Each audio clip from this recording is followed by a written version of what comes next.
And got it. My name is Taupori Tangaro, and I am with Hawaii Community College, a professor of Hawaiian Studies.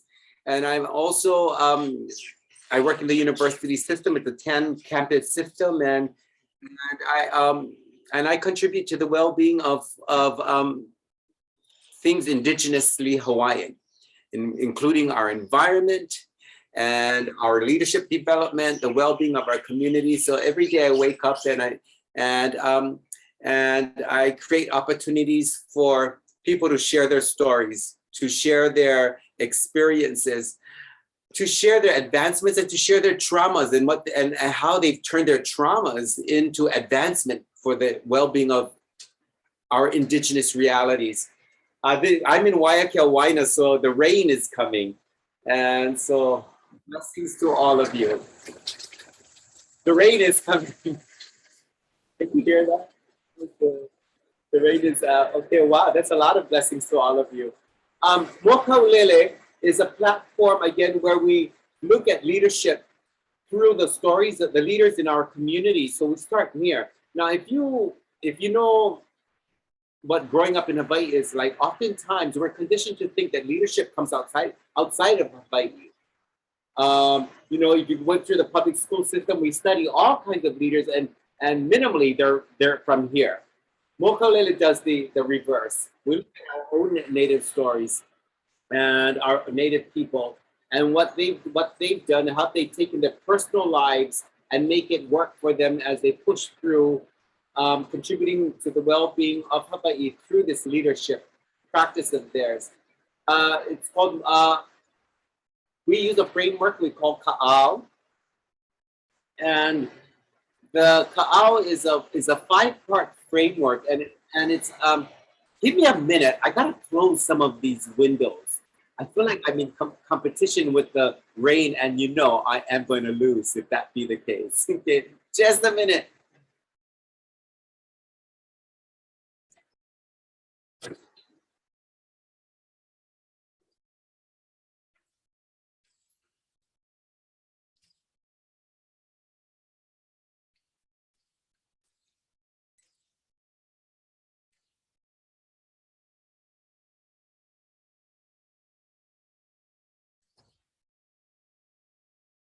Okay, that helped for a little bit. Okay. And so this 5-part Ka'au process is, you know, it exists in the story of Pele and Hi'iaka. And that's a big story for myself and my family and our community, because we live in the environment of Pele and Hi'iaka. And so our lives studying Pele and Hi'iaka, I realized that, you know, there's something here, not just for entertainment, not just for cultural entertainment, not just for historical perspectives, but there gotta be something, you know, and language people love to use these old ka'au because the language is just beautiful, but there's something else. And years of studying it, I realized that, oh, there is a framework for leadership. That Hi'iaka's journey and the whole story of her going to Lohi, you know, getting Lohi out and coming back is not about her fetching her sister's lover. On one level, yes, but on a deeper level, it's a coded message of leadership rising from one station of understanding into another station of understanding, from one station of service to another station of service. So this framework, the first one is Hua. You know, that's the beginning, like Hi'iaka. What was Hi'iaka's beginning? What was her nurturing like that prepared her for this journey? Her ha'alele, what were the factors that launched her into the journey? The ha'alele means to launch. Her huaka'i, what was her journey like going up and you know, up and down the archipelago, her experiences, which is very well detailed in our stories. Her ho'ina, her coming back.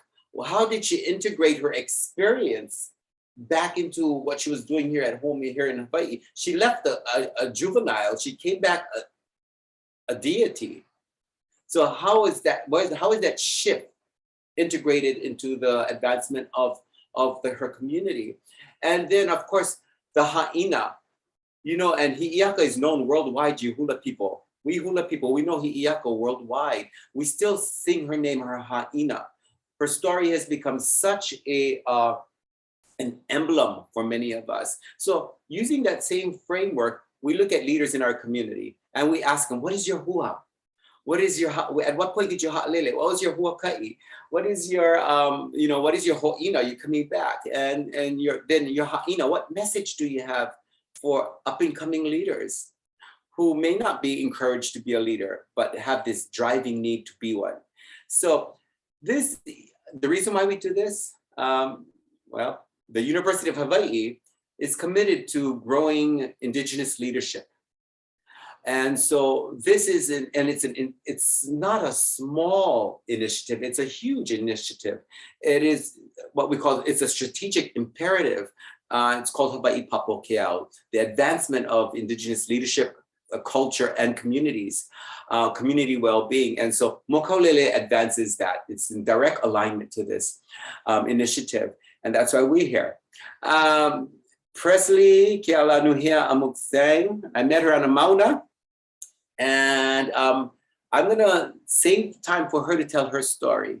And she's already prepared to tell this story in the format, in the framework of ka'au, the hua, the ha'alele, the huaka'i, the ho'ina, and the ha'ina.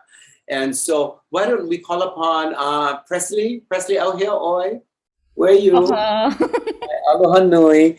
And Presley, can you first of all tell us who you, please touch your PowerPoint. Who you, why you?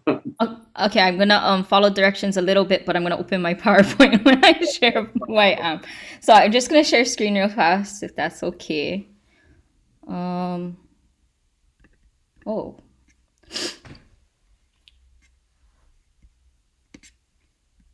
It's not sharing. Okay, wait. Hold on 1 second.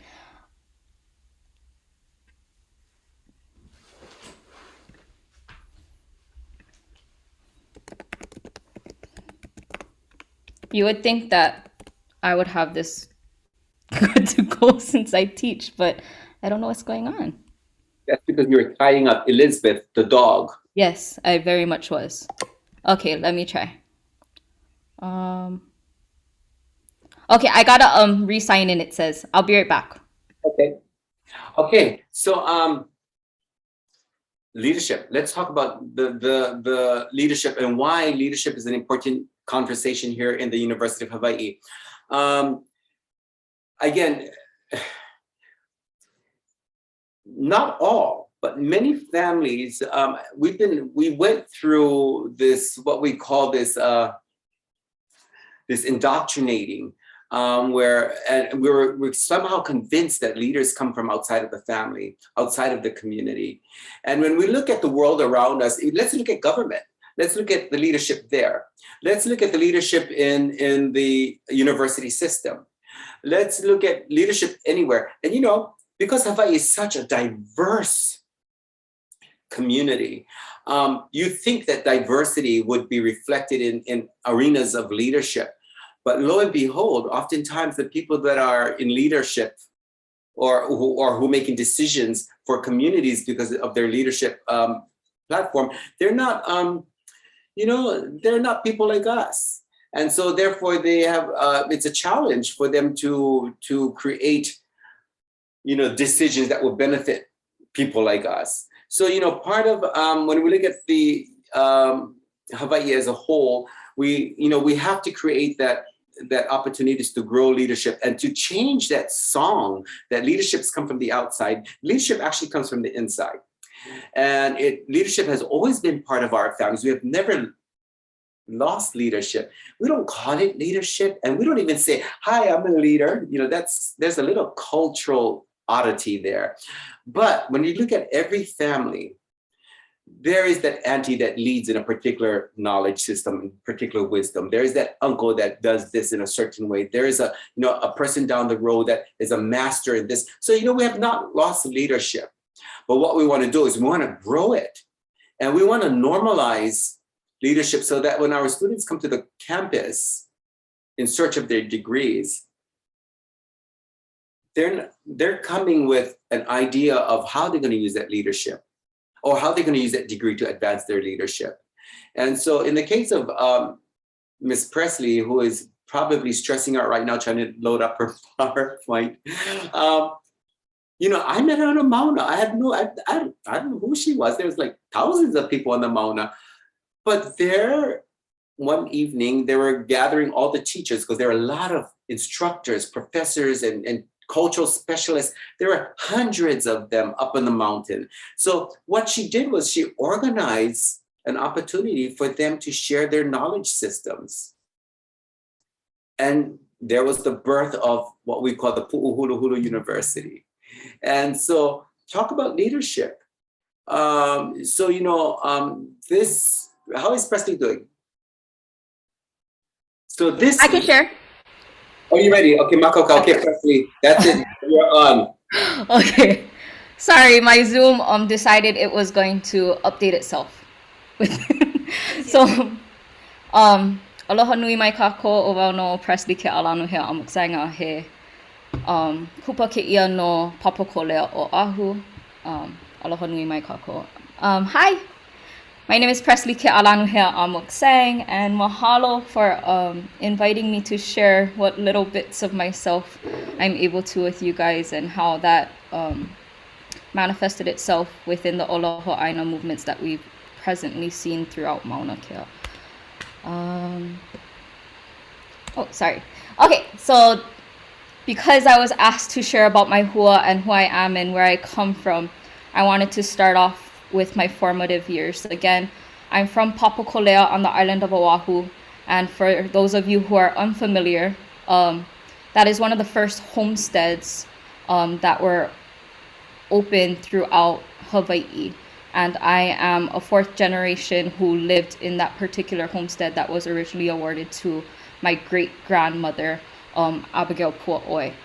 But I want to share a little bit about how I was raised because it's going to be familiar to probably more than the majority of you who are here today. I was raised in Papakolea. I am the firstborn of my siblings. There's 4 of us. But I wasn't raised just in that immediate household where it was my mother, father, and my siblings. Like many other people throughout Hawaii, I was raised in the more extended family household. So Papakolea was my grandfather's house. It was passed down to him from his mother. And I was raised there with all of my cousins. So my dad has 5 siblings, and amongst the 5, there are 16 cousins. So there are a bunch of little kids running around. I think the year that I was born, out of the 5 siblings, 4 of them had children. So I grew up with a huge family. I was very fortunate being raised in Papakolea because from a young age, my grandfather in particular, so just to give some background on them, my grandfather is Hawaiian, and he married a Piha British lady, an English woman from England, where he went there when he was in his 20s, and he came home with this 18-year-old wife, this full haole lady, and he brought her home to Papakolea, and that's how my dad and his siblings came to be. My grandfather kind of went against the norms. I think one of the stories that he shared when I was younger is that when he came home, his sister, very, very loud Hawaiian lady, my Auntie Joy, she said, "Who the hell is that?" And he said, "I married her, leave her alone." So there's lots of stories with that. Growing up, my grandma shared that it was a culture shock moving into Papakolea because, again, it is homestead. And there's stereotypes associated with Papakolea, but it's supposed to be like rugged-ish homestead. When I first came here to Hilo, I heard a saying about ho from Papakolea using pareos as curtains. And I was like, what? But that's like the stereotype with that. So my grandmother shared that when she first moved there, it was a huge culture shock because she moved into my tutu's house, who Piha Hawaii, very Hawaiian lady, sang Hawaiian music, and she very blunt in your face. If you know older Hawaiian music, she went by the name of Naughty Abby and sang some interesting songs.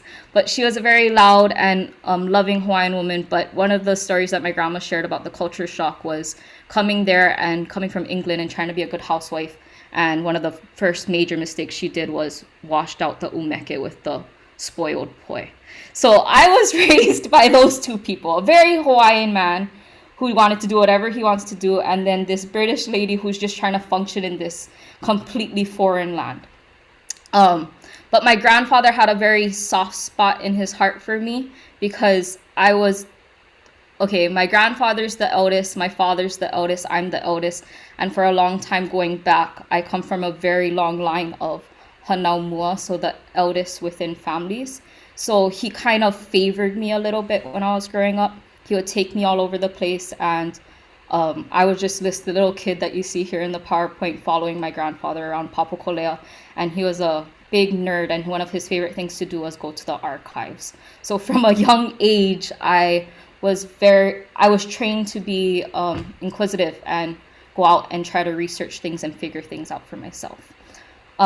Outside of being myself, again, I was raised in Papakolea with all of my cousins, and my idea of ohana and being and just who I am, my family did a really good job at making sure I lived my childhood as a child.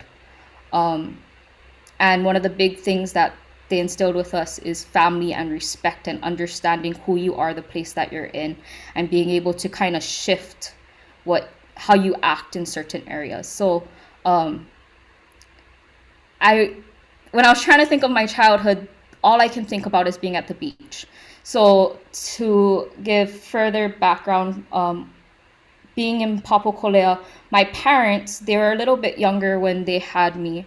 So they both had full-time jobs, and I was more so with my aunties, uncles, and of course my grandfather. But because all of us lived in Papakolea, we all went to school together at Pauoa Elementary School, which is right down the road.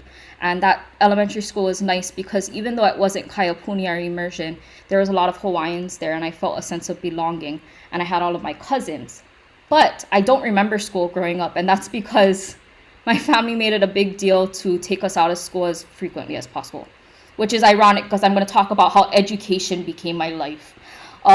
So you see this picture here. I shared it because one of the common things that I share with people is that growing up, I didn't know that Friday was a school day. I thought Friday, Saturday, and Sunday was the weekends, and most Mondays as well. And that's because Fridays, every single cousin went to the beach, and that's how I was growing up. I was the daughter of a fisherman who was the son of this super nerd Hawaiian man who just cared about family. Which brings me to, I guess this would be where things start to shift. So growing up, I was kind of comfortable. I was in this realm of understanding. I'm around family. I know what's culturally acceptable. I know who I am. I enjoy life.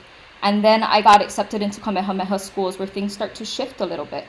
Going into Kamehameha, looking back on it, it wasn't difficult. I never want to say that it's difficult, but going into Kamehameha for me, even though people are like, oh, that's like a Hawaiian school, but not really a Hawaiian school, whatever.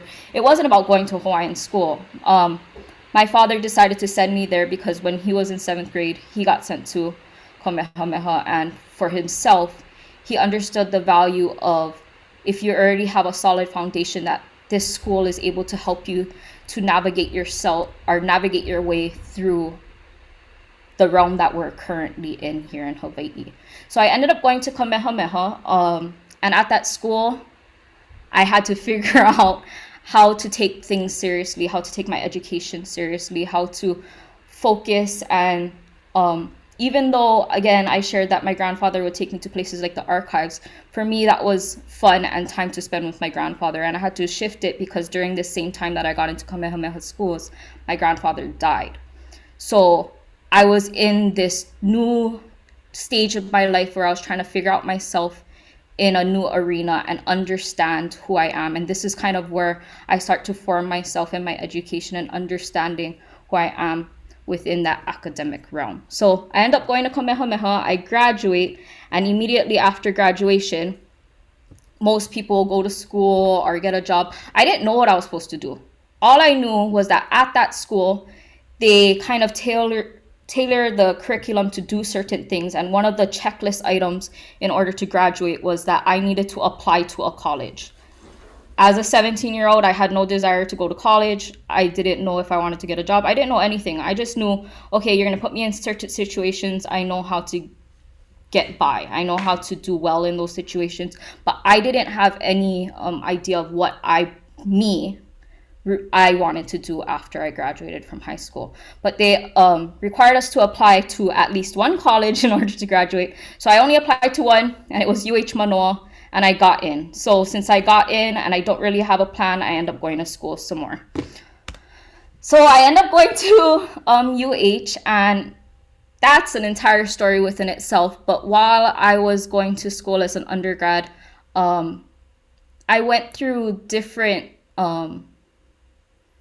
I guess, stages of my life where I was trying to figure out what was important.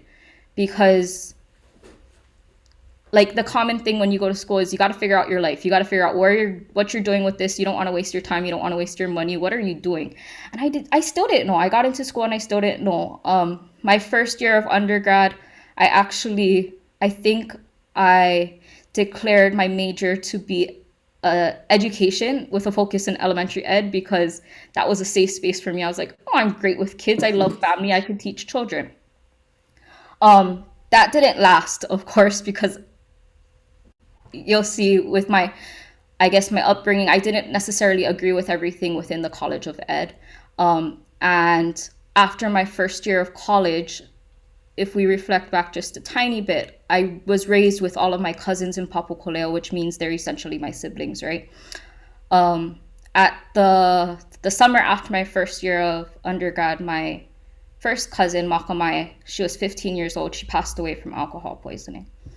So while I was in school, I had this big shift of, okay, something big had just happened to me. I don't know what I'm going to do. Do I actually want to take school seriously? And after that, I decided I'm going to take school seriously, and I'm going to reflect on my life and what I want to do. And I started to reflect on my grandfather a lot that second year of undergrad. And I realized I had a passion for learning more about the things that he was teaching me as a young child. So as a young child, I was already learning how to go through the archives to look at genealogy. But I decided, okay, I want to try and do that beyond just my family. So I ended up eventually declaring a major in Hawaiian Studies. And by circumstance, I had the credits necessary to also, by my final semester, declare Hawaiian language. So I graduated with my bachelor's degrees in both Hawaiian Studies and Hawaiian language in 2012. Again, I didn't really know what I was doing. It was just kind of go with the flow. This is happening. I think this feels right. And that's kind of like how I did everything, how I still do everything. It felt right. I'm going to do it. After graduating with my bachelor's, I still didn't know exactly what I was going to do. Throughout undergraduate degree, I had to figure out my living situation. I had to figure out my expenses. So I used to work jobs while I was going to school. And I think by the time I graduated, I was juggling 3 jobs while going to school full time. And it was like just silly little jobs. When I graduated, I was working at the art gallery at campus. I was working at the Waikiki Aquarium, and I was working at a t-shirt place at Ala Moana. So I didn't fully feel like I was equipped to figure out what I was going to do with my life, which made me decide I'm going to go to school even further. And I applied to 3 programs upon graduating with my undergrad, Hawaiian language, Hawaiian studies. And at that time, I decided to try and see how I'd feel about education again. So I applied to a program called Ho'okulaiwi, which was trying to equip immersion teachers at the time. But I decided on Hawaiian language, and that's, I believe, one of the best decisions that I made in my life, because language was something that my grandfather stressed for me to learn from a young age. And I decided I didn't actually decide to fully embark on learning that until he passed away. So I ended up getting a master's in 2018. But throughout that time, immediately after graduating with my bachelor's, I started teaching within the university system as well. So I just have it listed. First time I taught was in 2012. I got hired as a graduate teaching assistant, which sometimes you see that title and you think, oh, well, she was helping a professor. In our department, no, the graduate teaching assistants take on their own classes. So from 2012 to 2015, I was teaching on average 2 classes per semester. And then I got hired as a lecturer, and I was fortunate enough to be given 4 classes a semester until 2018 when I finally graduated with my master's and I got a permanent position as an instructor at UH Manoa. But while that was happening, I understood that the university was only one space and I wanted to touch upon different areas as well. So I was a part-time teacher within the Kaiapuni schools. I did programs with things such as Nopuanu'eau, and I've always taught summer school at Kamehameha, both at Kapalama and on Maui campus. And those are all different age groups because I wanted to make myself a little bit more rounded. And I guess during this time, this was a big time in my life because I started to realize that education, and in particularly Hawaiian history, language, political understanding was what I was passionate about. And upon reflecting, it's because my existence has always been political. And that's something that I was taught being raised in Papakolea. I was privileged enough to be given something to be able to live in an area such as Hawaiian Homestead. So this time of my life was really important because I started to see the value of education and I was able to relate it to myself and things I learned within school. Okay. Oh, hold on. Okay, which brings me to this craziness. This is just out of nowhere, right? So while I was in school and while I was teaching, I understood that I loved teaching. I loved learning more. I still love learning. I still love teaching. And I know that I always have more to learn. But I knew that I wanted to take things out of the safety of a school. Yeah, a physical space of school. So while I was going to school, I actually made a lot of friends. Some of you are on this call or on this Zoom. But someone that I got really close to while I was going through my master's program was Jenny Estrella. And I tend to make friends with people who are a little bit older than me in classes because it's comforting. Again, I was raised by my grandfather. So she's a little bit older than me. And while I was like 20 something, like 22 years old, she was a little bit older. She had 3 kids, a 4th on the way. And we were taking classes and we were theorizing about education and what we learned about the education system within Hawaii, and particularly through literacy movements and those types of things. And because she had children, she decided to trust in me to try and figure out curriculum to homeschool her children.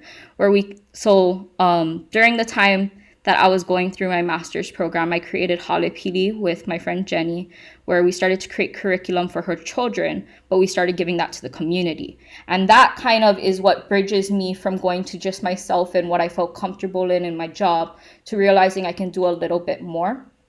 So through Halepili, we started to make workbooks, free worksheets. We did workshops with a lot of the immersion schools and some of the preschools throughout the island of Oahu and Maui. But Halepili was the first time I was able to be creative and to start to give back to the community through my educational ventures. Which brings me to the point of this, right? So Halepili was founded in 2014 in the midst of me going through school to get my master's. While I was getting my master's, I started the program in 2012 and it took me 6 whole years to graduate, which is a story within itself. But it took me a while, longer than I feel comfortable admitting sometimes. But during the time that I was going to grad school, the first, I guess, standoff in regards to the TMT issue happened in 2015. During that time, I just got hired as a lecturer, so I was teaching 4 classes, and I wasn't secure in my understanding, or I guess I didn't feel secure in my position and my standing within the university system as an educator and as a student. So in 2015, I did not come up to the Mauna physically. So when 2019 comes around, it was a little bit different. I already graduated with my master's. I had a permanent position at the university. and the timing of when things were happening in regards to TMT was aligning crazy to what was happening in my personal life. So that summer of 2019, I was again teaching summer school at Kamehameha because I needed to get out of the college system. Sometimes I need to just take myself out of teaching the adults and go complete opposite. So that summer I was teaching incoming Papa Mala'o, or kindergarteners. So I was on Maui teaching a bunch of kindergarteners, and I started to get a bunch of text messages from professors and colleagues and friends at the university saying there's going to be movement on TMT and we have to figure out something we're going to do, which ironically, those are all University of Hawaii affiliates, so faculty members, staff, and students. I was getting a lot of those text messages while I was teaching on Maui. And one of the last texts I got while I was on Maui is, we are going to meet on, I believe the date was July 12th in the PM, and start to occupy that space on July 13th. Ironically, I finished summer school on Maui on July 12th. So there was a shift from 2015 where I had every excuse not to show up to the Mauna to I have no excuses, and the excuses that I had 4 years prior don't work anymore. So when my friend texted me, "Are you going to the Mauna?" I responded to her, "If they need me." And she very blatantly told me, "You're going to go up to the Mauna." So I ended up going up to the Mauna on July 13th. Just because I knew that I wasn't able to in 2015, and my na'au was pulling me in the direction that you don't have a choice in this matter. Things are lining up, and if you ignore this, then you're ignoring very blatant ho'ailona. So I end up going up to the Mauna, which changes me drastically. When I first show up, coming from Oahu, of course, I wanted to take a back seat. I wanted to be helpful, but I wanted to take a back seat and let the people who are from this space, were already involved in the movement, to take the lead. So when I first showed up on July 13th, I did silly things, but they were big silly things. Like, if you guys were there on the first week of standoff, there are a bunch of signs and they're on cloths. Me and my friend Aubrey actually stapled all those signs together to the wood. I did stuff like that. I painted signs, I cleaned up, I was on phones and helping people like Kahele Duklo to order lua and storage units. I was trying to take a very backseat approach to support what was happening in the movement. And it worked for the first week. And then after the first week, as we all know, on that Wednesday, a large group of kupuna got arrested, which kind of ignited that fire within the Lahui, where people started showing up in mass. And I think the highest estimate of people that showed up was like close to 7,000 people showed up to the Mauna.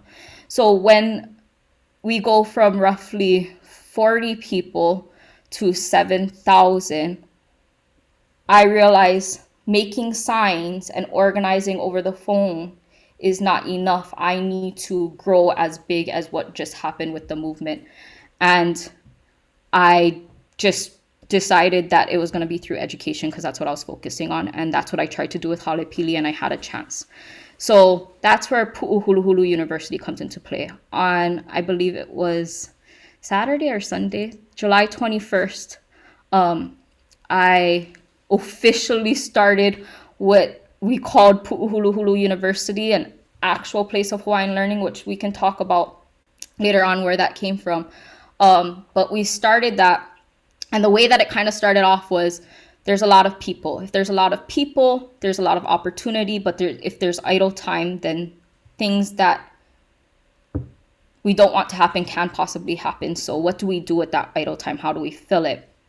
And at first we were going to just schedule classes, which shifted into a conference style of classes because there's not enough teachers for 7,000 people, to let's call it a university, to it's not one day, I'm going to do it every day for weeks on end, which is what happened. I ended up, with the help of the entire Lahui, offering classes for free up on Pu'uhuluhulu on Mauna Kea.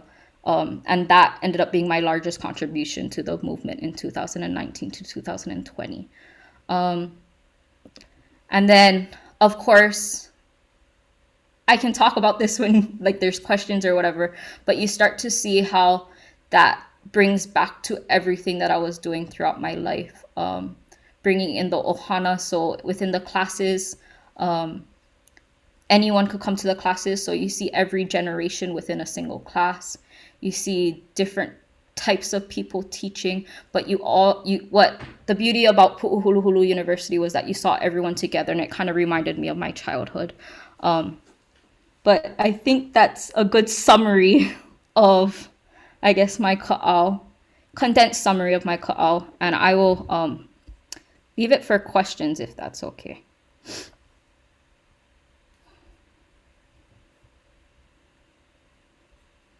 I think you are muted. Still muted. Yeah, that would be good. That's what my kids say. Keep them muted.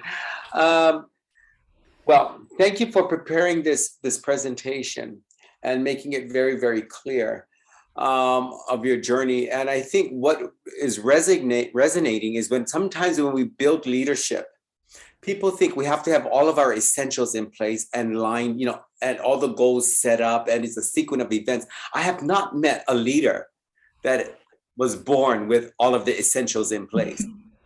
Oftentimes, a relationship, and that's why I put in the chat, I want to now begin to look at the role grandparents have on their grandchildren and the leadership that the grandchild develops. Because oftentimes it doesn't come from the parents, it may come from the grandparents or somebody else in the community. Looking at trauma, the death of your cousin was cold water on reality that, even when you're young, you're 15 years old, you think people are going to live forever. And to know that somebody at age 15 has passed away so close to you, that is a big jolt. And then in your turning times, your grandfather passes, a few years later, your grandfather passes. And so, there's this passing. And so there's this reality, cold water is thrown upon us in these moments of trauma. We become very sober to reality. And sometimes we run into fantasy, and then sometimes we become very, very real, and we have to do something about it. But I like the fact that you said you didn't always know, and you had to try things out. Now, those of you in this audience, I want you to begin to think about this. How does this reflect you? How many of you were reared by your grandparents or someone of that generation? How did that affect you?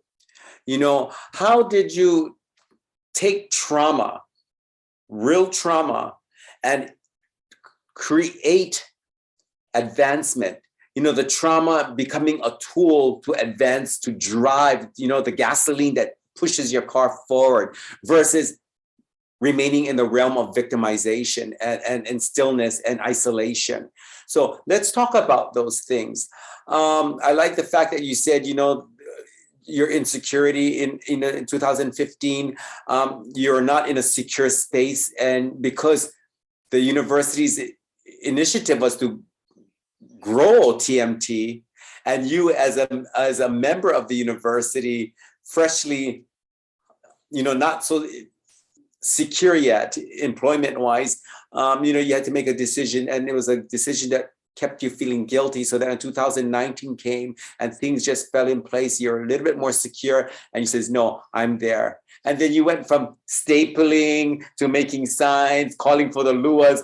And before you know it, the kupuna are arrested, 7,000 people on the mauna, and you had to contribute bigger. You had to come from backseat to front performer, from a support to now a leader. So those are those things that are very, very important to us. So I want you to begin, those of you in this participants, participants here, I want you to begin to ask questions or grow the conversation. How is this similar to you? What did you not understand? Or if you have any questions on how she's taken certain elements of her life. She said something when she was tired of teaching the elderly, she had to go teach the kids. So she sort of knew that energy. Your community and the community that you're in affects how you think of yourself and what you do. And so how does that play in leadership? Okay, can we get some questions happening here? You just have to unmute yourself and you can go straight to it. First of you, how many of you in this group were on the mauna? In the chat, can you just raise your hand or whatever, or raise your hand right there in your reactions. How many of you were on the mauna, or whether, okay, great. Let's look at this. Righty. Okay. How many of you experienced pu'uhuluhulu? Had an opportunity to get educated on a mauna? Yeah. Okie dokie. Now, what are some of the how is some of your storyline align with what Presley is saying? Just go for it. Ask those questions. I'm interested to know your story in short. So you don't want to take the whole time, but share with us what resonated of Presley's story with you as a parent, perhaps as a teacher. Aloha. Can I share? Yes, Keanu. Aloha, Keanu, Kalamai. I'm still at Hana, but if you see my after work look, here's I'll go turn my camera on. Aloha. I just wanted to mahalo Kumu Keʻala, who will always be one of my kumu and somebody that I look to. I'm now teaching in the DOE. Oh my God. And one of the things I learned from Kumu Keʻala when I was one of her haumana was, she taught us, she never give us an F. What is an F gonna do? Yeah. How does she get us to this place of understanding? She never wanted to fail us. And so I kind of take some of that thought process too when I'm working with these haumana in a high school. I'm like, how do I get you to where you need to be? I don't want to fail you. How do we have these conversations? But I was lucky to have her as my kumu. And then same thing, very similar, when Mauna Kea movement first happened in 2015, I didn't know who I was. I was still trying to find myself, my cultural identity. And so I didn't have a voice. I didn't have an understanding of what is this Mauna Kea, what's happening? How do I fit in as a Kanaka, as a citizen, somebody who really wants to be a part of the Lahui and to Kako'o. And then 2019 hit, just so happened I was working part-time, I was full-time student part-time, and going to the Mauna and Kumu Keʻala, we were tent mates, not tent mates, but our tents are next to each other. So, but having the opportunity to be a part of that and experience that side of her, and her drive and her love for education. I used to teach infant toddlers. I've moved on to elementary, and now I'm in high school because I want to continually grow in my understanding and of who I am. And I cannot be stagnant, because when we stay in one place, that's not growth and it's not living. But that's kind of what I get whenever I see Keʻala, or this mo'olelo that she shared about her life story. And again, just mahalo. I just wanted you are one of my kumu. You're just always gonna be my kumu. Okay, mahalo. Interesting. The question is, why are we giving our students Fs? Presley, what's your reason? Why what's your reasoning, your rationale behind that question?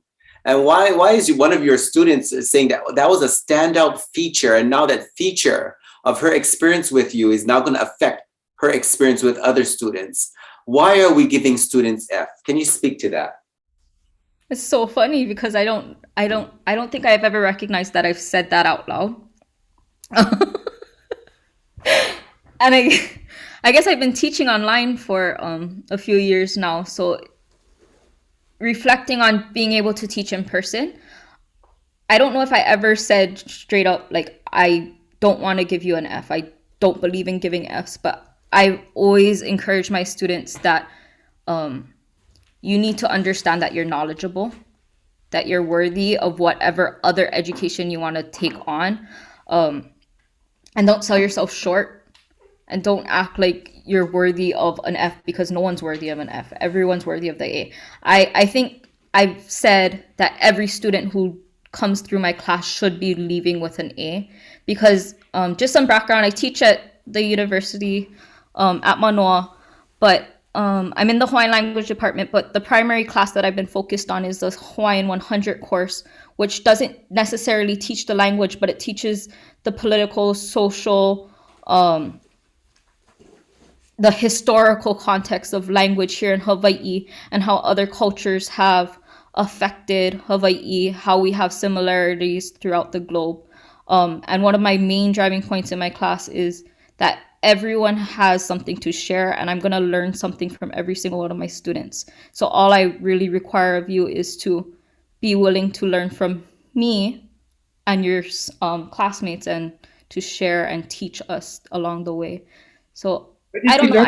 Presley, where did you learn that from? Because, no, I can count the F's I got in school, on one hand, maybe just two fingers. And, but, for some reason, that's the norm. You have 5 grades to grade your performance. And so where did you learn that F's should not be an option? How, not to give the option for students to fail, but to give every reason for students to succeed. Where did you learn that in your rearing? I think I guess when I say that, sometimes I share that I was spoiled growing up, and I wasn't spoiled with material possessions, but I was spoiled with people actually paying attention to me, my family, and just trying to teach me that you are worthy, you are smart, you have things to share with the world, be yourself and never try to change. But in regards to letter grades, I think I learned that when I was going through school. So at Kamehameha, of course, everything is a freaking who's the best of the best of the best of the best. And that was kind of draining for me, because I never came from a place where you're challenging yourself against other people and comparing yourself to your classmates or that person or that person. And am I good enough? Am I fast enough? Do I sing well enough? Do I speak well enough? And I had to learn how to challenge myself when I went to that school. And I think I learned it a little bit too well when I went through that school and by the time I graduated, because once I got to college, even though I didn't know that I wanted to go to college or what I was doing, my end goal was always I need to finish this semester with a 4.0. And I used to do this really weird thing. I'm still weird, but I was very weird when I was younger. And I would, on the first day of class when we have to introduce ourselves, I would always introduce my name, where I'm from, and then I'd say, and I'm an A student, because I needed my teachers to know that I'm going to get an A in the class, and I'm going to convince you from the second you meet me that you're going to give me an A. And I did it every single class, every single semester. And it wasn't until I think one of my last classes of my undergraduate career, Liana Wong, if you've ever met him, he's very sassy. And he always challenged me. But one day he said, "Why is that a thing? Why are you caring about your A? Are you learning something? Or are you just collecting A's?" And I think after that, and after he always made an example out of me in class, especially if I messed up grammar-wise. But after he used that example, and he's like, "Why? What you gonna do with all these A's? Are you actually learning something?" It made me step away from what made me think that the A's are what makes me worthy or smart. And where did I learn that? And I had to reflect. So once I got into grad school, which is ironically the same time I started teaching, that lesson was fresh. And I don't think it ever left me. Amazing. Yeah. So those one sentence phrases, yeah, the teacher can go real deep. What are you learning, or are you just collecting A's? How profound that of a question that is. So, even though he may have irritated you that very, very moment, you got to send him a thank you card saying, thank you for contributing a trauma that gave me reason to look deeper. Now, your student also, Keanu also talked about voice. She didn't have a voice. She didn't have an identity. How do you think your journey as manifested on Pu'uhuluhulu or in Halepili or in your classes, how do you grow the capacity for your learners, those that experience you? How do you grow their voice, their capacity for them to create their voice, hear themselves, and to assess themselves as they move forward? I think one thing that I very blatantly say all the time is that everyone is an educator. Everyone has unique knowledge to themselves. So in my class, you cannot be quiet. A big thing is everyone's going to share something, and there's no right or wrong in my class ever. There's no right or wrong. It's you share, you're bringing something, and we can all learn from that. Whether you want to believe it or not, you're going to learn from the person who's talking bubbles. You're going to learn a lesson from them. And I think with Halepili, when we first created it, the children are really young. They're all under the age of 10. And we were creating curriculum for them based off of what they were interested in. So we did things on just Aumakua. We did the Kumulipo a million times because Alora, Jenny's oldest, was so into the Kumulipo forever. I think she still is. Just based off of what they're interested in. And then now that it's been almost 10 years since we created that, me and Jenny have kind of let go of Halepili, and the kids took it on. So Alora is now, I think, I don't know how old she is. She's in high school. But she's having the lead where she's starting to create these books, and her young cousins who are like 7 and 8 years old they just wrote a book on 1779 and Captain Cook. So we're letting them take the lead on that. And it was always about the kids. And then when it comes to like Pu'uhuluhulu University, if you were on the Mauna, it seems very beautiful and you see all the big classes and the crowds and everything. But there were days where I was so exhausted because I couldn't find people that were willing to teach because people didn't believe in themselves and that they're capable or ready to teach a class. So I had to, I started to beg people at one point, which I don't think a lot of people know, but I would beg people so hard that one time I cried on the ala after AHA, which is a funny story that people bring up sometimes.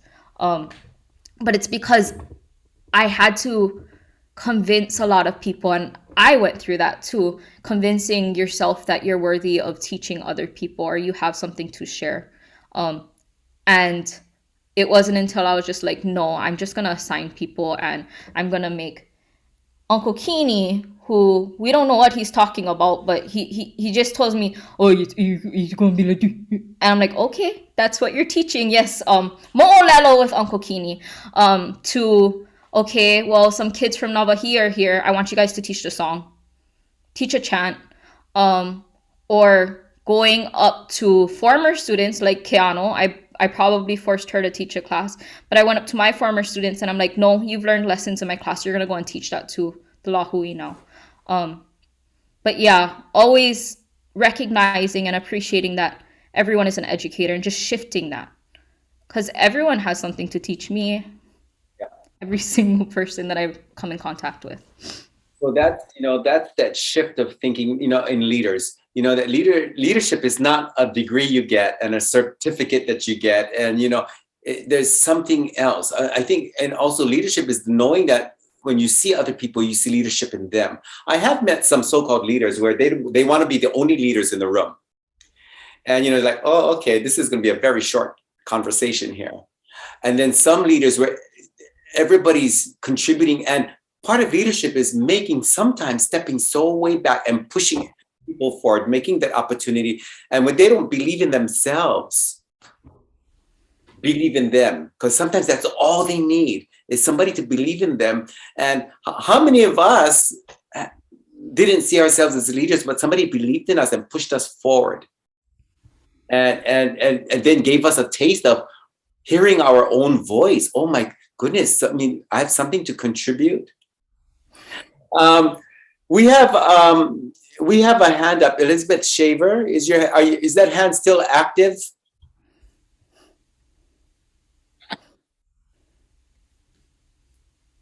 It went lethargic. It's okay. Not a problem. I do have a question in the chat. Ovia says, somebody says, can you share about one of the Pu'uhuluhulu University experiences that were a wow moment for you? Almost all of them. It was all just, sometimes I'm like, did I make this up? Did this happen? That was me? That's weird. I would never do that. But everything was kind of a wow moment. But I want to say one of my favorite days was the day that the students from Nawahi came up and they took over the university. Because it was literally the whole school and we just let the kids teach all day. And it was so cute seeing the kupuna walking into their class and learning from like these 7-year-olds how to do hey or whatever they were teaching. That was one of my favorite days. Some of the other wow moments were seeing my students finally just cave in and going to teach. And then, I think in regards to that was just seeing the types of people teaching, seeing an entire family sit in a class. The first like month or so, I tried to make it a thing where every hour I had an Olalo Hawaii class because I feel like everyone in Hawaii should have the means to learn how to speak Hawaiian if they want to. And that can be hard sometimes. So I was trying to make it so that every hour I had a Hawaiian class, and sometimes I would teach every single hour. But it was one of the wow moments was just seeing the family decide to sit there all day and learn the language together. And you have like the kids who kind of got it because they took some classes before, to the parents who absolutely are just like lost. And I don't know, I liked seeing the family, and I think it's because that's the familiar for me, seeing everybody together. And I know you can speak to this, but there were in between ceremonies. So when I went up to the Mauna, I was very specific what my contribution is going to be. Because when you have 5,000 and now you're telling me 7,000 people, that freaks me out. There's a lot. I knew exactly what my parameters. And so I had a ritual map. So my job, my contribution to the movement was the ritual piece, the receiving of the gifts, the welcoming of people, and using hula as that. So I was very, very comfortable there. And in between, and I only went for that to contribute the ritual. And then in between the rituals, the morning, the noon, and the evening, I would sit at my car and do knots. And, as a way of keeping focus. But there were families, young families, old families. And one of the, I remember this one moment that's reflective of many moments when this young father came with his children were all in grade school, with his young Hawaiian family, beautiful family. And he says, I taught my children that it was enough to be Hawaiian, that, just being blooded Hawaiian was enough. And I believe that. But now I realize that for now, that's not enough for me and my family. We need to know what that means. To have blood is one, but now to understand the practices and to learn the language and to all of these would help. And so he began to take, it got him to rethink himself. He's taught his kids to be, Hawaiian and humble and no question, you're Hawaiian all your life and be kind and all of these things. But then the university provided a larger scope of what could even advance further their inherited legacy. And I saw young families, and it's not an easy thing to say that maybe my decision was wrong. Maybe I neglected this part of my family's development. So it was a big thing for the father to say, I have to up the par here. And we have to learn. That's the beautiful thing about Pu'uhuluhulu. People were learning as families. And generations helped out generations. And then you have the old tutu man coming, he all miho ole, and says, oh, yeah. I thought I knew everything, but this young ones, they get all kind of new stuff. We never learned this when we were young. So, and nobody had to worry about a grade. People just came and learned what was relevant to them. I have a question here. It says, Ke'ala, he says, I would love to hear your manao on conceptualizing Pu'uhuluhulu University in terms of knowledge sharing that serves a purpose quite different from that of Western academic structures. Knowledge from the Lahui for the Lahui. How did that crystallize? Okay. Nice question. Thank you, Amy Stillman. Hi. So maybe I can give a little bit of background of how we came up with the idea of Pu'uhuluhulu University, because I kind of glossed over that. So rewind. That weekend that I went up, I showed up on the 13th, but on the 14th was the day that Pua Kesma and Lanakila did the ceremony on the hour, leading up to what we knew was going to happen on that Monday with the machinery trying to come up. So on that day with the ceremony on the hour, in between those hours, we actually held some, just classes, some regular things. Like you see in normal types of, when there's political movements, you have like classes where you sit in and you talk about things and strategize. We had those things, and I think I have a picture somewhere in my archives of this board that me and my friend Aubrey, again, writing the boards, painting things, listed a bunch of classes just to give some historical context of what was happening on the Mauna. And then when the 1,000 showed up, Ili Malong was like, you guys should do more of those classes. And I was like, oh, bossing me around. But no, it was good. So I was like, okay, well, I guess I can do these classes again. But it went from that weekend. Remember, I was convinced to go up there because of my colleagues from the university, which is ironic, right? We're going to talk about how crazy that is, that a bunch of University of Hawaii workers are the ones who are up there. A lot of my colleagues from the university were there, and it was easy for me to ask them, hey, can you do this class? Can you talk about this? Because I know what you're talking about too. There's thousands of people. I know some of these people. I can recognize them. But who the heck am I? They don't know who I am. I'm Maha'oi if I'm coming up to you and I'm like, hey, I need you to teach a class for me. They're like, for what? I'm like, for something that I'm trying without any permission from the kupuna. That's basically what it was. So I actually had to humble myself, take my thinking out, and just literally go up to people and do something that I would never do, and be that Maha'oi thing and say, hi, I am Presley and I have an idea. And I just want to offer some educational classes for the Lahui. And I think I'm going to do a bunch of classes tomorrow. And that's what I was calling it, classes. Would you be willing to?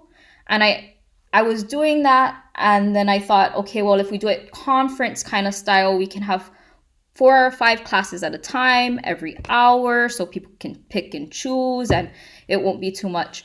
And that's what I had scheduled for the first day. And then I was talking to one of my friends from UH Manoa, who's a PhD candidate in, I believe, the political science program, Kahala Johnson. And he jokingly said, you should call it Pu'uhuluhulu University, an actual Hawaiian place of learning. And I was like, Kahala. He's like, no, do it. It's so funny. It's so funny. And I was just, there's too much going on. And I said, yeah, sounds good. And I don't know who made it, but a bunch of people made signs on scrap pieces of wood and cardboard and wrote Pu'uhuluhulu University, an actual Hawaiian place of learning. And I was like, oh my God, my face and name is attached to that. I work for UH.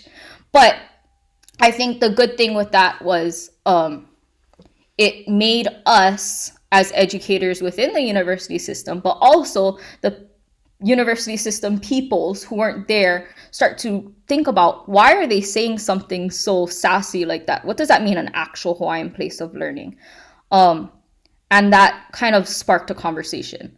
So that's where the name came to be. It was not me, it was Kahala Johnson and someone who decided to make signs. And I just decided, you know what? People like it. It's sticking. It's good. But yeah, so to bring that different structure, the knowledge from the Lahui for the Lahui. When I was doing research for my master's thesis and, just in general for my classes and teaching, I've learned, again, one thing that really it piqued my interest going through school was that literacy movement within the Hawaiian Kingdom.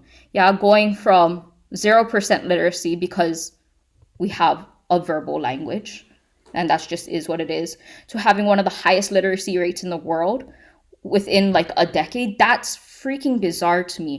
And I used to research on how that came to be. How did they figure out the literacy percentage? Like, how do you know if someone's literate versus not? And a really good paper I read was by John Keʻalaanuhea, and he outlines that and uses some of the missionary archives to talk about how they tested Hawaiians. And one thing that he shares in his paper is that Hawaiians came and took these literacy tests, and they did it completely voluntarily. And it's because, very Hawaiian thing, I want to prove that I'm great. Look, if I can do it, I'm going to show you that I can do it. And I thought that was beautiful, just showing up in mass. And there weren't like schoolhouses, so it was like, I think there's a few like drawing or depictions of what happened, but it's just like in an open field where there's just people there like eager to be like, look at what I learned. So when I was trying to figure out where is this classes that I didn't know where the classes were going to be either. I woke up at 6 o'clock in the morning and realized I scheduled all these classes, but I don't know where the heck it's going to be.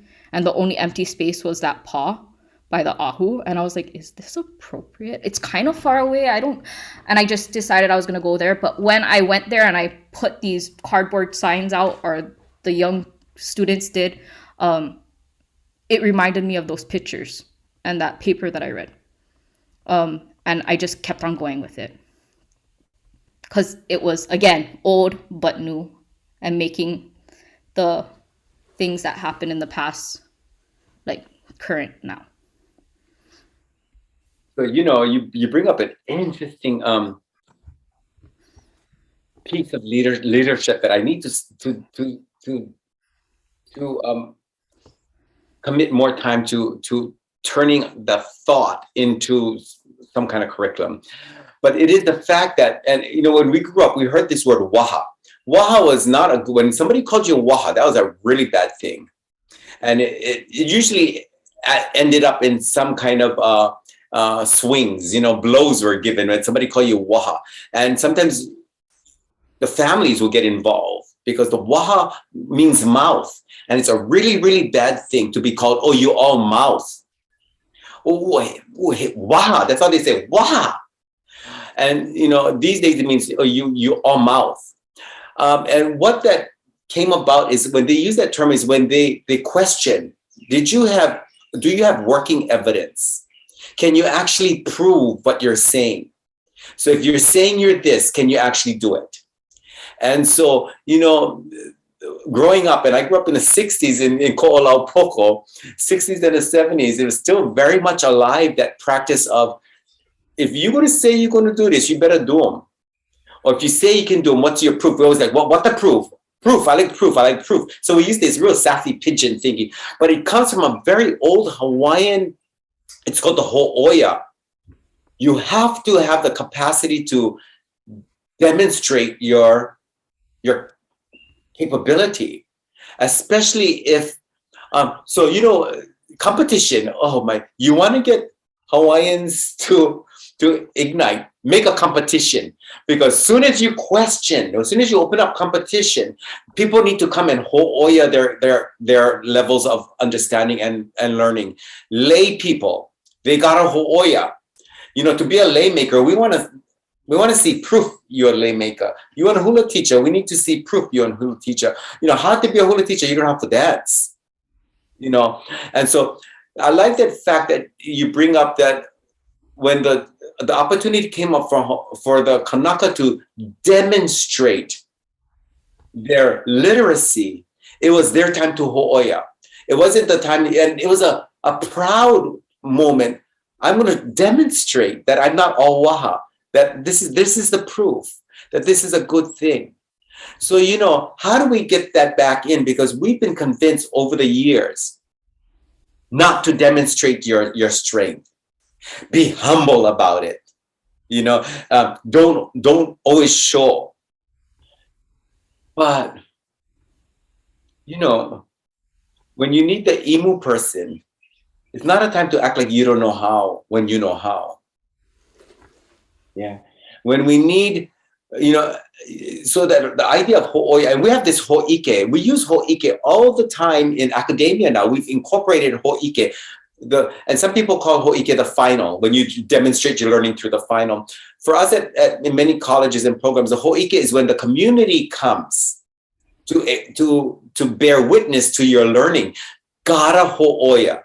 You have to show your learning. You have to demonstrate your learning, because otherwise it doesn't get certified. If the learning is some personal thing, some personal experience, and the community cannot verify it, it's worthless to the community. So even in uniki, when we look at the uniki hula, and depending on the halau, but you always have a community to bear witness, the ho'oia, so they say, yeah, I was there. There's evidence that baga is what he's saying he is. So, this ho'oia is, thank you for bringing that up, because that is one of the hardest things, especially when we deal with students from rural, remote areas. They still have this shyness. When you take them outside of their normal space, their home, their community, and put them into academia, it's already foreign to them. So for them to demonstrate their knowledge systems in a foreign place, it's very, very difficult. So how do we indigenize the campus so that it is not foreign? Why are our campuses foreign in the first place? Why are campuses foreign places? So, to create a Hawaiian place of learning, to create an actual Hawaiian place of learning, ambiance has a lot to do with how people ho'oia. Yeah. So, people sitting in this group here, think about it. How many times we were given the opportunity and we backed out of it because we were conditioned to think that humility is not a way of showing. We don't show. We don't want to. It's that's too there's another word for that. That just slipped me. When you're just showing. But to ho'oia is different. Ho'oio is when they say, you just, you so ho'oio, you're just showing for the wrong purpose. Yeah. But the ho'oia was when you give proof.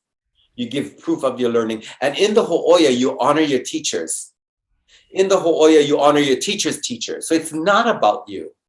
It's about the knowledge system that Amy's asked about that's coming down. That's the ho'oia. Each of us have an opportunity to carry this knowledge system forward, and we have to show proof of it as we move along the timeline, as this knowledge evolves along the timeline.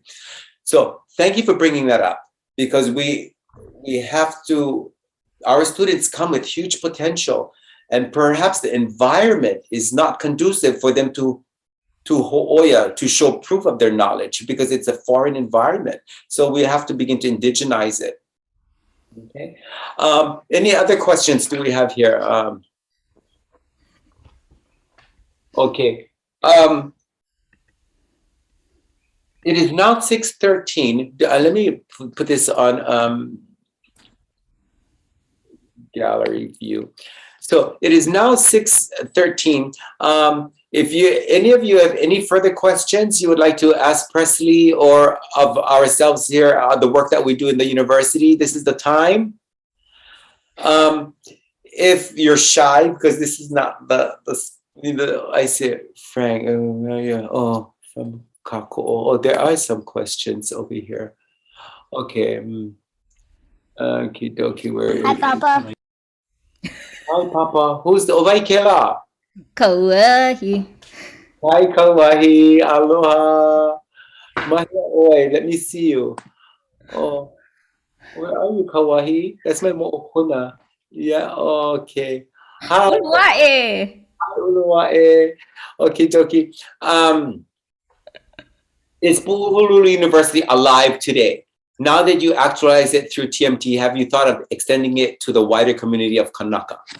Okay, I always get this question. And I think the best way that I answered it is it's called Pu'uhuluhulu University for a reason. That's the place, that's the space, that's the time. and it was necessary during that time. It served its purpose. Right now, are there people at Pu'uhuluhulu that it needs a university? No. But I think what it did do is it set precedents, and it reawakened that, well, I hope it did, that understanding within our communities throughout the entire Pai'aina, that if you want something to happen, just do it. Just do it. There's no reason to stop yourself, yeah?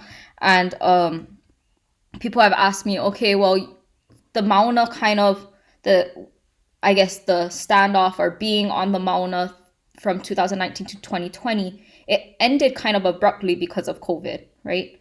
If the reason why we're up there is to make sure that TMT is not being built, but there's really nothing that's going to be happening because there's a worldwide pandemic. And as like just people here in Hawaii, we have, the reason why the masses showed up was because the kupuna were getting arrested, right? So we care about our kupuna.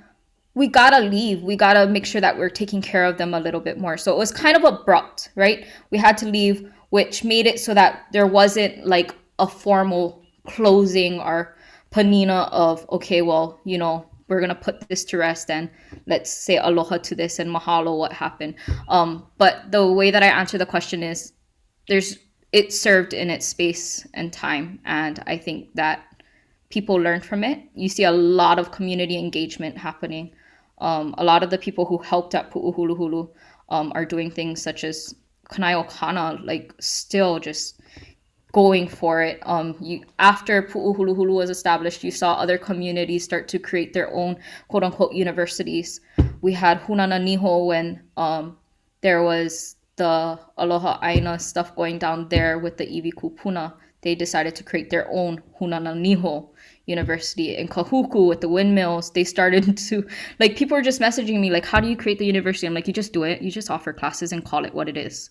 Because who's to tell you what's a university? What's education? What is this? It's all just theory. Let's just do something, do praxis, make something happen, teach people. So yeah, I think that's what's happening with it today, is it's alive in different ways, in different manifestations. Yeah. But yeah. So the ha'ina, if you know that ha'ina is, you know, when we do a lot of our songs, our modern songs, they end with the last verse ha'ina, and it echoes the important message that the composer wants the listener to hear. And so the ha'ina in this case is, Presley, how do we start this?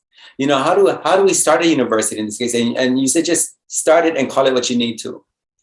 And, you know, just start it. You know, there was the maha'oi issue is a big, it's a big thing, because we don't want to be maha'oi. So sometimes it's really difficult to ask for someone to contribute, especially if you don't know who they are. And so, but, you know, we have to relook at maha'oi, you know, because if we continue to use the current definition of maha'oi, it's going to be really difficult for us to move forward. So I have to teach my students, if you're Hawaiian and what you're doing is you're trying to promote Hawaii, you know, there's a way to ask, there's a time to ask, there's a tone by which you ask, you make a request. So you got to know the culture of asking. Yeah. But is that maha'oi or not? Because, you know, hula people, we continuously ask other hula people to help our students learn this, or for us to learn that, or for us to contribute. The hula people and is that called maha'oi? Maha'oi is sometimes the timing, the wrong tone, the wrong posture. That's maha'oi. When you don't have the culture, you're not sophisticated in how to ask. But, you know, so the asking for help doesn't go against things Hawaiian. It's very, very Hawaiian. It's the tone that we use. So that sometimes make it a little bit foreign and irritating to the ears. But, you know, so the ha'ina, just go for it. You know, look at, you know, if I can invite you all to look at your childhood like Presley does, and evaluate that, because how we think today and what we do today, believe it or not, really is formed when we're young. Whether we come from happy homes or sad homes or you know, whatever, everything in between. So, you know, lucky if we come from a very supportive home. But some of the leaders we have today came from derelict homes, abuse, abandonment, and they still had the ability to turn that around and create advancement for themselves and their community.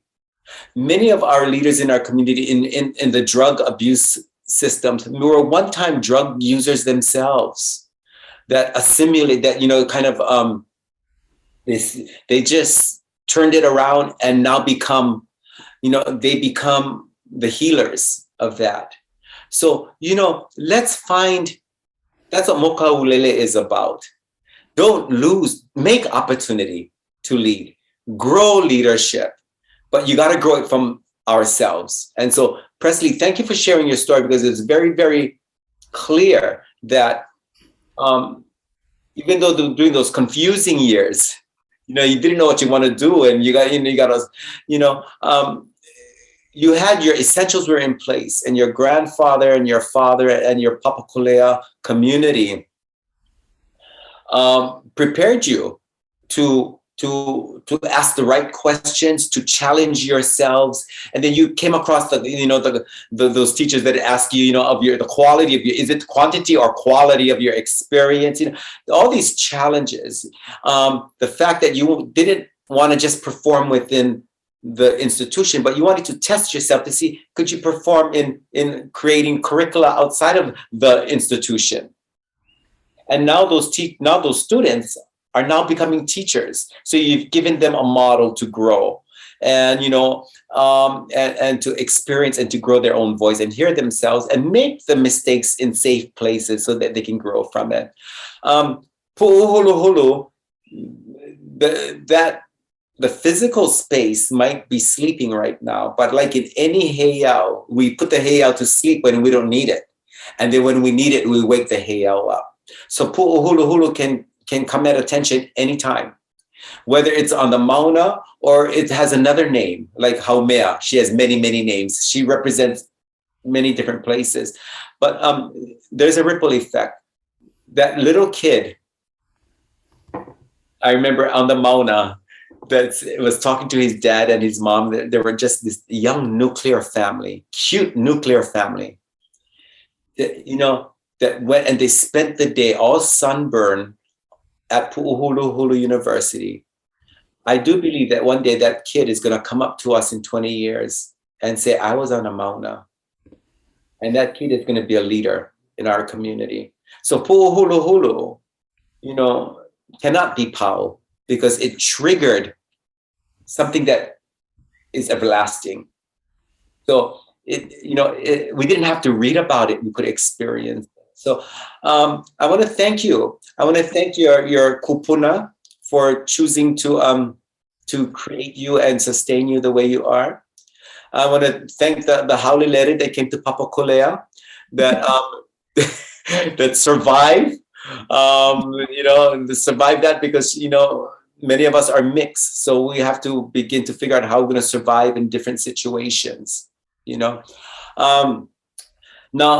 in closing remarks, I want to say mahalo. Next week, I think it's next week, we have, interestingly, Mokaulele, we have 4 presenters this semester. They're all women, and they all hold degrees from the University of Hawaii, and then further degrees from other institutions. So interesting, because the University of Hawaii is committed to Indigenous leadership. And then 3 of the presenters will be speaking about leadership, the demonstration, the ho'oia of leadership on the mauna against an initiative supported by the university. So isn't that an interesting conflict? We grow leadership, and then yet we engage in tension. I'm speaking of the institution. And it's like, okay, well, here it is. We are very familiar with that. And that ability to come together, use our traditional wisdoms, use our academic, literacies, bring all of it together, constellate it all for the betterment of our Indigenous Hawaii, however we defined it. For some people, that means just a family. For some people, it means food sovereignty. For some people, it means the mauna, it means the ocean. However you define it, let's grow leaders. Let's grow leaders. Look at our children, and maybe, can I encourage you to help them see their potential and not reflect their weakness. We all have them. Weaknesses don't get us anywhere unless we plan to do something about it. So let's not give reason to give our own children Fs. Let's create opportunity for them to be A performers, front row performers. Yeah. Time and place appropriate, of course. I want to mahalo the Kipuka, the Native Hawaiian Student Success Center of the UH Hilo, and then Iola Halo of Hawaii Community College. These are the two programs that are hosting this coming together. Oh, next week is Kekui Keʻalaanuhea. She's going to be talking about leadership, her whole oya of leadership on the Mauna as it relates to ritual for 5,000 people. What of her childhood kicked in that very moment when she looked up and there were thousands of people and only a small percent were the disciplined hula community that she's familiar with. She was looking at a lahui that was ready to learn something, to a chant and a dance. And what did she have to do to at that point, because it kind of, she had a say on it, to actually expand the participation to include everyone. So we're going to be listening to her, how she takes her life, her rearing with her grandmother onto the mountain, and how she contributes to a movement. How does she ho'oya her leadership? And therefore, what is she doing with her grandchildren? How does she teach her grandchildren to stand when it's time to stand and lead and ho'oya that way, and not just be waha? Okay, so mahalo anui. If you have any other questions you would like to have with Keʻalaanuhea, her email is in the chat. My email, you can reach me, is taupodi@hawaii.edu. I see you next week, guys. Spread the word. We have to give birth to our leaders. We cannot expect the outside world to give birth to our leaders. That's our kuleana. Whether it's the babies are coming from our bodies or the babies come from other people's bodies and we contribute to their fostering. Let's foster a healthy Hawaii. Ahui ho no kako. Keala, can you stay online, please, with Gail and our assistant? Bye-bye, everybody. Amy Stillman, I see more of you these days. I mahalo Zoom.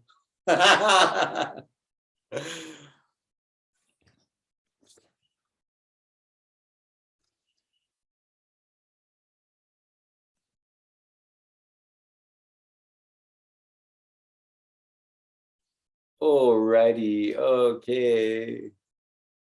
That was a nice gathering. Okie dokie. Okay, hi Gail. Gail, do you know Keala? Presley? Actually, yes. You're not relative to her, huh? I think where there is a relationship to your ohana.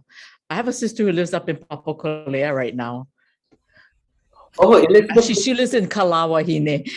Oh, yeah, our house is Ka'ulula also up the hill. Yeah. So Presley, again, thank you. And then Gail, Presley did say she is interested in the green currency. So when we find out what kind of, can we create that opportunity to put a plant in the ground in honor of her grandfather and grandparents, and then we'll get you the details, what kind of plant and where when plant. Yeah. Is Malu gonna plant it? Is Malu? You can ask. You want to request him plant the Malu?